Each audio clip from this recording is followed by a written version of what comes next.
सभी को नमस्ते, सभी को राधे राधे। आज का जो हमारा लेक्चर है वो है पहले चैप्टर का, ये पार्ट 4 है, जिसमें आज हम गॉस प्रमेय को पढ़ेंगे और उसके अनुप्रयोग भी पढ़ेंगे। इससे पहले मैंने आपको 3 वीडियो प्रोवाइड करवा दिए हैं, जिसमें हमारा आज का ये थोड़ा सा पार्ट रह गया था, जिसको हम आज कवर करेंगे। तो चलिए फिर शुरू करते हैं। और 2-3 दिन लाइट नहीं आई थी, इसीलिए आपको वीडियो नहीं मिल पाया है, लेकिन आज आपको ये चौथा पार्ट इसका मिल जाएगा। फिर ये चैप्टर हमारा कंप्लीट हो जाएगा, अगले दिन हम अगला अपना चैप्टर करेंगे। तो चलिए फिर शुरू करते हैं। और मुझे उम्मीद है आपने पहले इस चैप्टर के जो 3 लेक्चर मैंने आपको दिए हैं वो आपने अच्छे से पढ़ लिए होंगे। तो चलिए आज हम पढ़ते हैं। देखिए, इसमें हमारा पहला एक छोटा सा टॉपिक है जो है घनकोण। ये घनकोण क्या होता है इसको समझ लेते हैं। देखिए, घनकोण क्या है कि किसी कोई गोला है, ठोस कोण, इसको सॉलिड एंगल बोलते हैं, ठोस।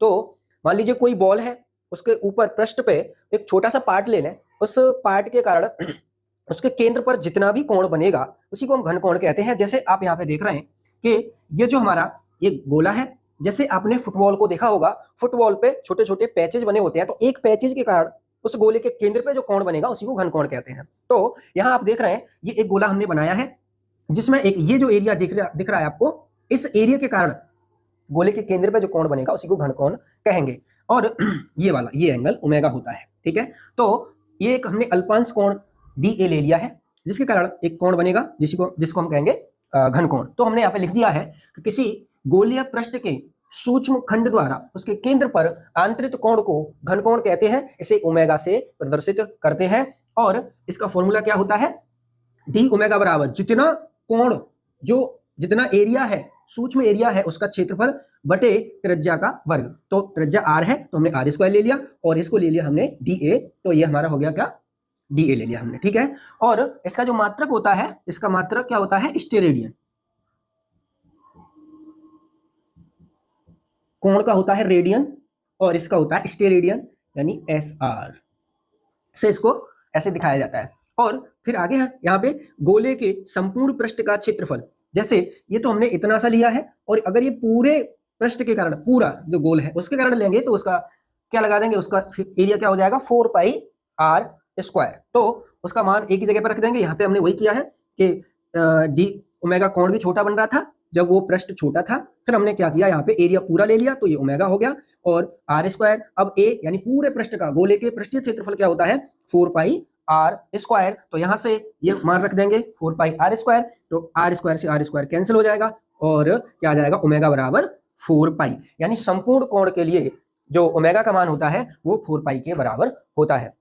तो ये आपको अच्छे से समझ में आ गया होगा। इसके बाद छोटे छोटे टॉपिक कुछ और हम समझ लेते हैं और उसके बाद फिर हम आगे करेंगे। तो सबसे पहला मैं आपको बता दूं, पहला है हमारा रेखीय आवेश घनत्व।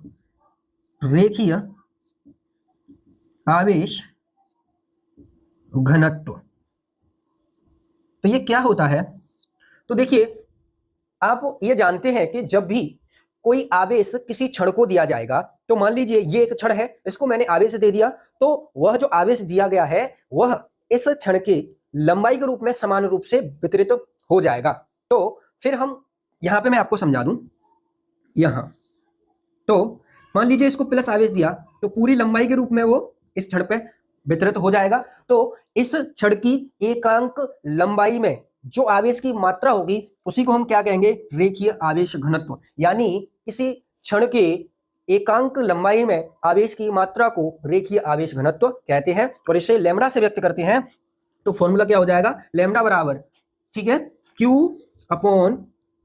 लंबाई के रूप में बट रहा है, इसकी लंबाई L है, तो ये क्या हो जाएगा, लैम्बडा बराबर Q/L। तो यहां से इसका जो मात्रक आ जाएगा वो क्या आ जाएगा, रेखीय आवेश घनत्व का कूलम प्रति मीटर, ठीक है। फिर दूसरा होता है हमारा, ये तो हो गया रेखीय आवेश घनत्व, एक होता है क्षेत्रीय आवेश घनत्व, या फिर हम इसको, ये हो गया आपका लैम्बडा बराबर Q/A, ठीक है। फिर होता है आपका पृष्ठीय आवेश घनत्व, जिसको हम बोलते हैं पृष्ठीय आवेश घनत्व। अब सेम ऐसे ही है, बस क्या है कि जब आवेश किसी पृष्ठ को दिया जाता है, मान लीजिए ये व्हाइट बोर्ड है, इस पृष्ठ को दिया जाएगा, तो जो आवेश हम इस पृष्ठ को देंगे इस पृष्ठ के क्षेत्रफल के रूप में एक समान रूप से वितरित हो जाएगा। तो एकांक क्षेत्रफल में जो आवेश की मात्रा होगी उसी को हम कहेंगे क्या, पृष्ठीय आवेश घनत्व। तो उसका फॉर्मूला क्या हो जाएगा, उसका हो जाएगा सिग्मा बराबर क्यू अपॉन, अब क्षेत्रफल के रूप में बट रहा है तो आ जाएगा आपका ए, और मात्रक क्या हो जाएगा, कूलाम प्रति मीटर स्क्वायर, इसका मात्रक हो जाएगा। फिर आपका होता है आयतनीय आवेश घनत्व, तो बस इसको समझ लीजिए क्योंकि ये आगे आपको काम में आएगा। तीसरा है आयतनीय आवेश घनत्व। तो ये क्या है कि जब आवेश किसी गुटके को दिया जाए, जैसे गुटका होता है आपका, आपने देखा होगा लूडो खेलते हैं वो गुटका, तो उसको जब हम देंगे आवेश तो उसके लंबाई यानी आयतन के रूप में बट जाएगा। तो एकांक आयतन में जो आवेश की मात्रा होगी उसी को हम कहेंगे आयतनीय आवेश घनत्व, और वो हो जाएगा आपका रो, रो बराबर क्यू अपॉन वी। तो ये हो जाएगा कूलाम प्रति मीटर क्यूब। ठीक है, तो ये एक नंबर में कभी पूछ लेता है तो ये मैंने करवा दिया, आगे जब हम डेरिवेशन भी करेंगे तब भी इसकी हमें जरूरत पड़ेगी। तो चलिए फिर आगे टॉपिक देखते हैं। चलिए अब हम अगला टॉपिक देखते हैं। तो हमारा अगला टॉपिक है विद्युत फ्लक्स।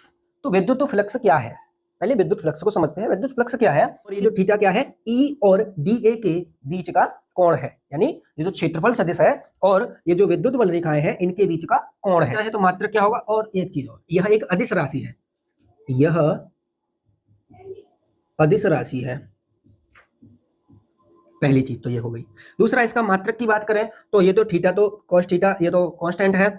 तो आप जानते हैं विद्युत क्षेत्र की तीव्रता का मात्रक क्या होता है, न्यूटन बटे कूलाम, और एरिया यानी मीटर स्क्वायर तो क्या हो जाएगा, मीटर स्क्वायर। तो इसका मात्रक क्या हो जाएगा, न्यूटन प्रति मीटर क्या हो जाएगा, न्यूटन मीटर स्क्वायर प्रति कूलाम। ठीक है, इसकी विमा क्या हो जाएगी, अब इसकी विमा देखिए, न्यूटन यानी बल की विमा क्या होती है, mlt-2, मीटर की क्या होती है एल स्क्वायर, और कूलाम की क्या होती है at।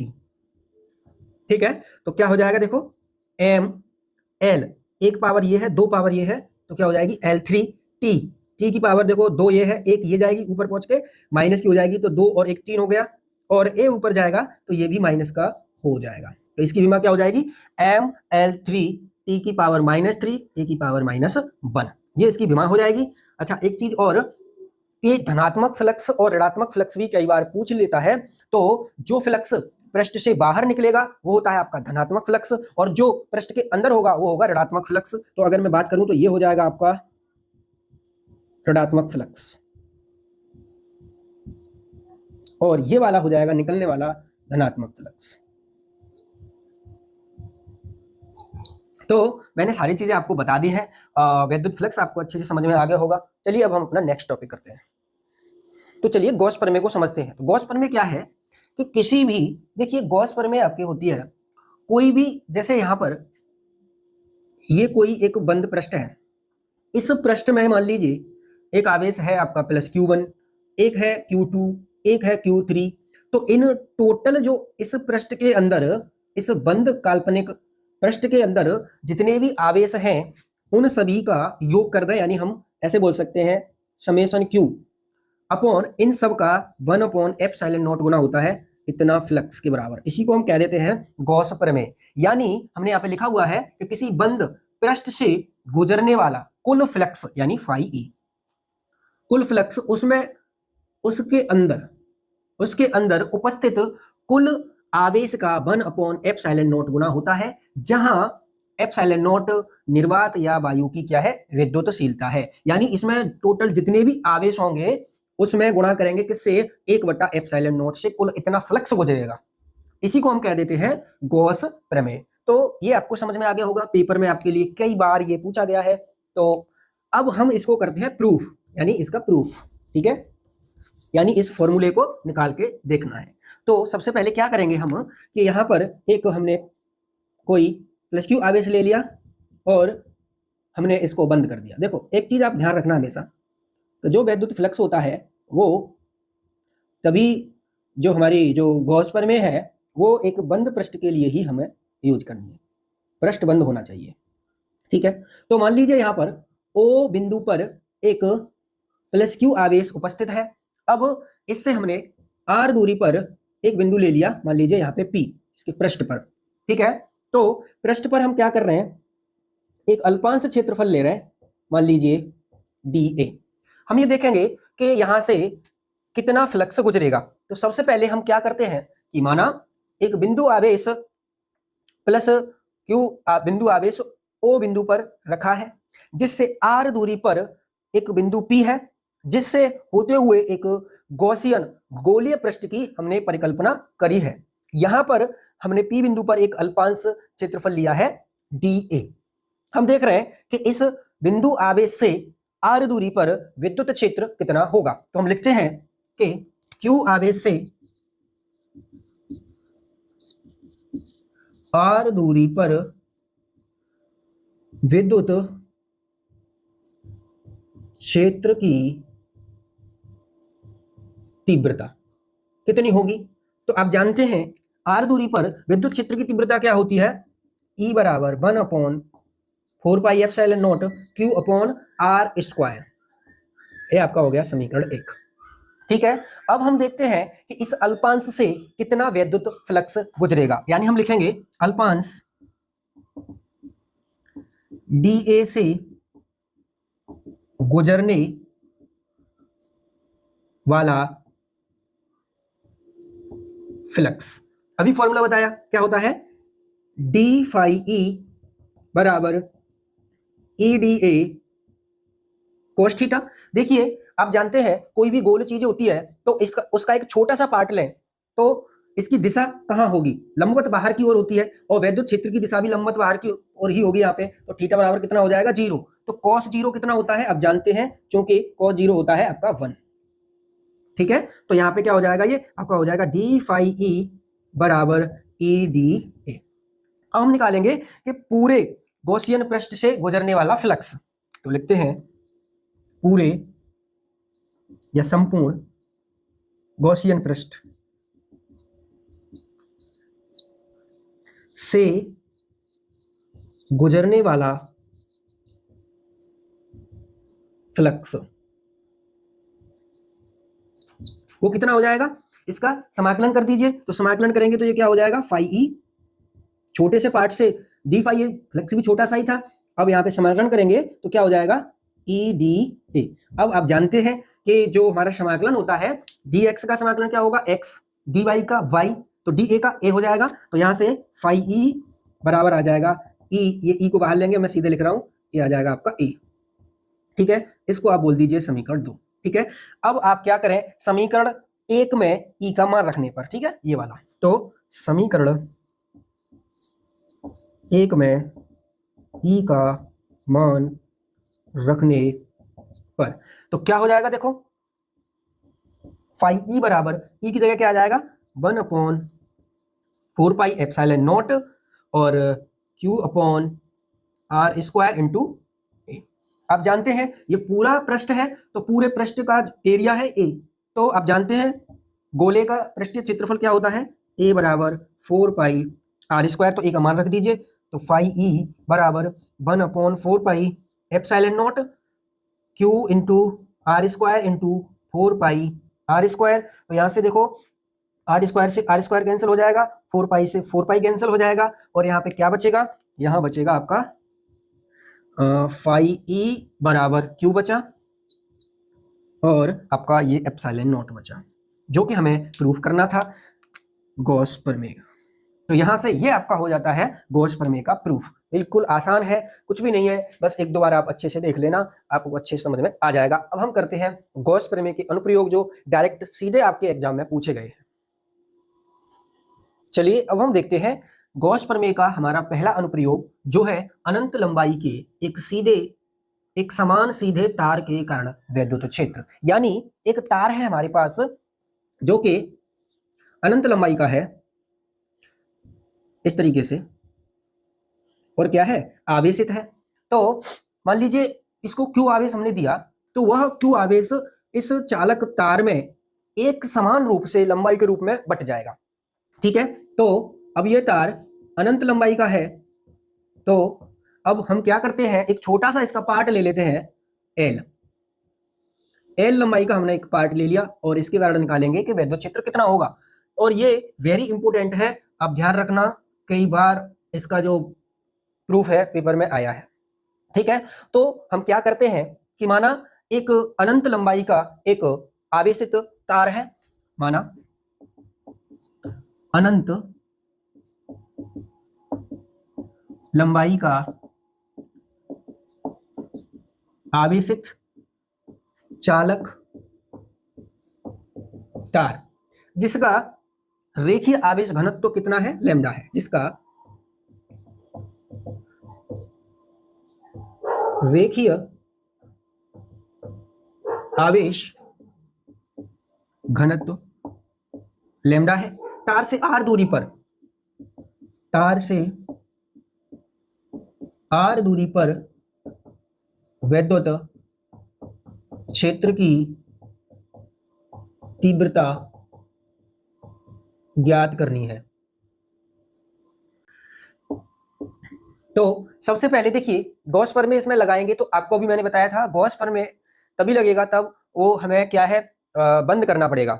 जिस भी जैसी आकृति होगी, ये क्या है एक लंबाई के रूप में है, तो हमें इसे क्या करना पड़ेगा, बंद करना पड़ेगा। मान लीजिए यहाँ इसके यहाँ से हमने क्या किया, एक O बिंदु लिया और यहाँ से R दूरी पर हमने एक बिंदु ले लिया P।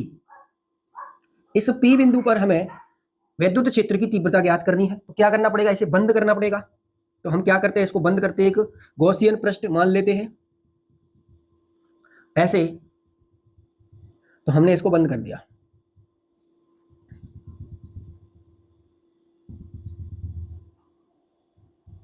इस तरीके से ये हो गया बंद। अब इसके कारण हमें निकालना है, अब हम इसमें गॉस प्रमेय लगा पाएंगे। तो देखिए आप जानते हैं अभी हमने क्या किया था, यहाँ पर देखिए यहाँ पे 3 पृष्ठ बन रहे हैं, ये इसकी दूरी कितनी है, r है, 3 पृष्ठ बन रहे हैं। जैसे तार मान लीजिए ऐसे हमारा जो पेन है ऐसे है, तो एक तो पृष्ठ आपका ये बन गया पूरा, एक ये बन गया, एक ये बन गया। तो पहले हम निकालेंगे कि इन तीनों पृष्ठों से कितना वैद्युत फ्लक्स गुजरेगा, ठीक है। तो इसको मान लीजिए ये वाला पृष्ठ है, ये है आपका A1, और ये जो पूरा है गोल वाला ये है आपका A2, और ये ऐसे ये है A3, ठीक है। तो सबसे पहले हम देखेंगे कि बंद जो हमारा बेलनाकार जो गॉसियन पृष्ठ है इससे कुल फ्लक्स कितना गुजरेगा, ठीक है। तो हम लिखते हैं कि A1,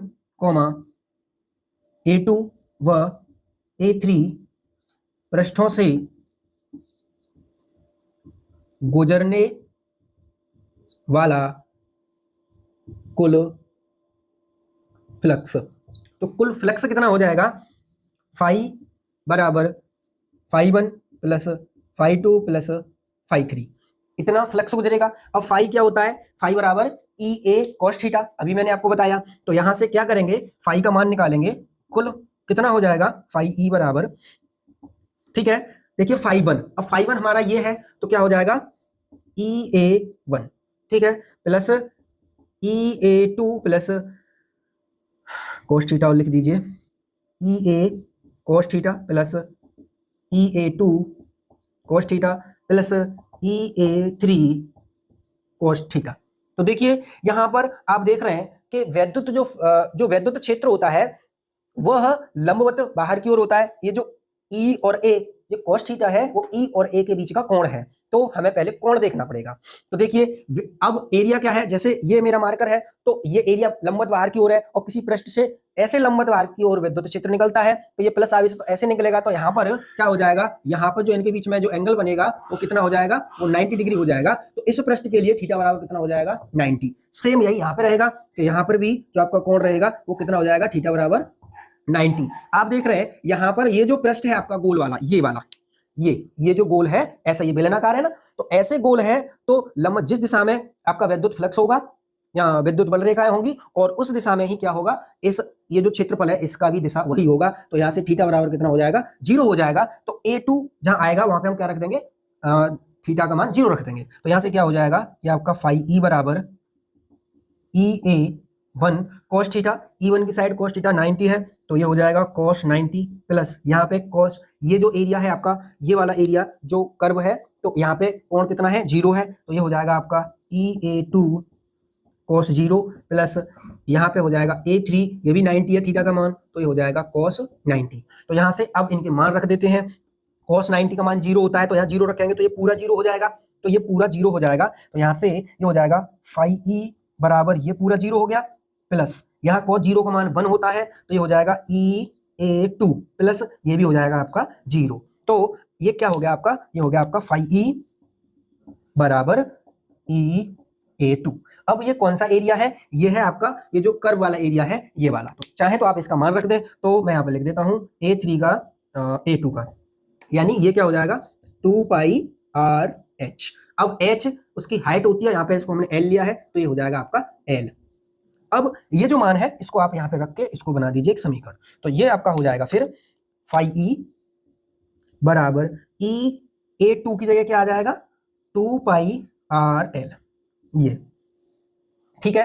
अच्छा, अब यहाँ पे हम आगे करते हैं, क्योंकि हम जानते हैं, अभी हमने आपको देखा था एक फॉर्मूला अभी आपको बताया था, क्या होता है फाई ई बराबर Q अपॉन एप्सिलॉन नॉट, यानी गॉस प्रमेय से। तो इसको आप समीकरण 1 बना दीजिए, इसको आप समीकरण 2 बना दीजिए। अब हम क्या करेंगे, यहाँ पे आप देख रहे हो समीकरण 1 में फाई ई है लेफ्ट हैंड साइड में, और यहाँ पर भी फाई ई है, तो हम राइट हैंड साइड इक्वल कर सकते हैं। तो यहाँ से ये हो जाएगा आपका समीकरण 1 व 2 से। तो 1 और 2 से क्या हो जाएगा, देखो ये आपका हो जाएगा, जब लेफ्ट हैंड साइड बराबर है तो राइट हैंड साइड बराबर कर सकते हैं। तो E इंटू 2 पाई RL बराबर Q अपॉन एप्सिलॉन नॉट। तो यहाँ से E का मान चाहिए, सबको नीचे भेज दीजिए। तो E बराबर क्या हो जाएगा, इसको ऐसे लिखता हूं मैं 1 अपॉन 2 पाई एप्सिलॉन नॉट, ये आ गया यहाँ पे, और यहाँ है Q, और यहाँ क्या बचा R और L। ठीक है, अभी देखिए हमने आपको रेखीय आवेश घनत्व तो क्या लिखवाया था, लैम्डा बराबर Q अपॉन L। तो ये जो Q अपॉन L है इसकी जगह क्या आ जाएगा लैम्डा। तो E का मान क्या आ जाएगा 1 upon 2 pi epsilon not lambda upon R। तो ये किसी अनंत लंबाई के आवेशित तार के कारण R दूरी पे विद्युत क्षेत्र का सूत्र है। आप चाहें तो देखिए, हमने आपको 9 गुणा 10 की पावर 9 जो मान बताया था वो किसका बताया था 1/4 पाई एप्सिलॉन नॉट का, लेकिन यहाँ पे 2 है तो आप इसको 4 बना सकते हैं, यानी 2 का गुणा कर दीजिए नीचे और 2 का फिर ऊपर करना पड़ेगा। तो यहाँ से E बराबर हो जाएगा 1/4 pi epsilon not 2 pi upon R। इस तरीके से ये आपका फॉर्मूला हो जाएगा। ये कई बार आपके बोर्ड में पेपरों में पूछा गया है, तो इंपोर्टेंट है, 1-2 बार कर लेना, बिल्कुल आसानी से आप सीख जाएंगे। चलिए अब हम देखते हैं अगला अनुप्रयोग, वो है हमारा अनंत विस्तार की एक समान आवेशित समतल चादर के निकट विद्युत क्षेत्र। देखिए ये एक चादर है जो कि ऐसे एक पृष्ठ है, जैसे हमारा ये व्हाइट बोर्ड है इस तरीके से। तो इसको यदि कोई आवेश दिया जाएगा तो इसके क्षेत्रफल के रूप में एक समान रूप से बट जाएगा। तो इसके कारण कितना विद्युत क्षेत्र उत्पन्न होगा वो हमको निकालना है। तो सबसे पहले हम लिखते हैं कि माना एक अनंत विस्तार की समतल चादर जिसका पृष्ठीय आवेश घनत्व सिग्मा है। अब इससे r दूरी पर, जिसे r दूरी पर विद्युत क्षेत्र ज्ञात करना है। तो देखिए अब सबसे पहले अगर आप यहाँ पे गॉस प्रमेय लगाएंगे तो आपको बंद करना पड़ेगा। ये जो पृष्ठ है, जिस पृष्ठ से आप निकाल रहे हैं उसे बंद करना पड़ेगा। तो हमने एक बंद गॉसियन पृष्ठ की यहाँ पे परिकल्पना करी है। तो यहाँ से मान लीजिए r दूरी पर एक बिंदु है P, ठीक है, और यहाँ पर भी सेम उसी दूरी पर r दूरी पर है एक बिंदु P डैश, ठीक है, जिन पर हमें विद्युत क्षेत्र ज्ञात करना है। अब जैसे पहले हमने आपको बताया था कि यहाँ पर 3 पृष्ठ बन रहे हैं, एक पृष्ठ ये बन रहा है, ठीक है, तो यहाँ पर थीटा का मान कितना होगा, ये जो पूरा पृष्ठ है ये जो एरिया है ये भी इसी दिशा में है, विद्युत क्षेत्र भी इसी दिशा में है, तो थीटा बराबर कितना हो जाएगा, यहाँ पे हो जाएगा 0, और यहाँ पर भी थीटा बराबर कितना हो जाएगा 0। लेकिन ये जो ऐसा कर्व वाला है ये क्योंकि बेलनाकार है तो यहाँ पर थीटा का मान कितना हो जाएगा, ये 90 हो जाएगा। तो बस क्या करेंगे, इस पूरे गॉसियन पृष्ठ से गुजरने वाला कुल फ्लक्स, तो लिखेंगे गॉसियन संपूर्ण गॉसियन पृष्ठ ना, संपूर्ण गॉसियन पृष्ठ से गुजरने वाला फ्लक्स कितना हो जाएगा, फाई ई बराबर phi 1 plus phi 2 plus phi 3। यानी यहां से एक ये पृष्ठ है, एक ये है और एक ये है। ठीक है, आप चाहें तो इसको A1 मान लीजिए, इसको A2 मान लीजिए और ये हो जाएगा आपका A3। तो फॉर्मूला क्या हो जाएगा आपका, फाई ई बराबर फॉर्मूला होता है EA cos थीटा। तो EA1 cos theta plus EA2 cos theta plus EA3 cos theta. तो यहां से आप थीटा का मान रख दीजिए, तो EA1 cos थीटा। देखिए यहाँ पे आप एक चीज और देख रहे हैं, ये जो हमने A2 और A1 माना है, ये दोनों एकदम समान एरिया है। तो आप चाहें तो दोनों को A भी बोल सकते हो, यानी A2 बराबर A और A1 बराबर भी A। तो यहाँ पर A1 और A2 की जगह पे आप A ही रहने दीजिए तो सही है।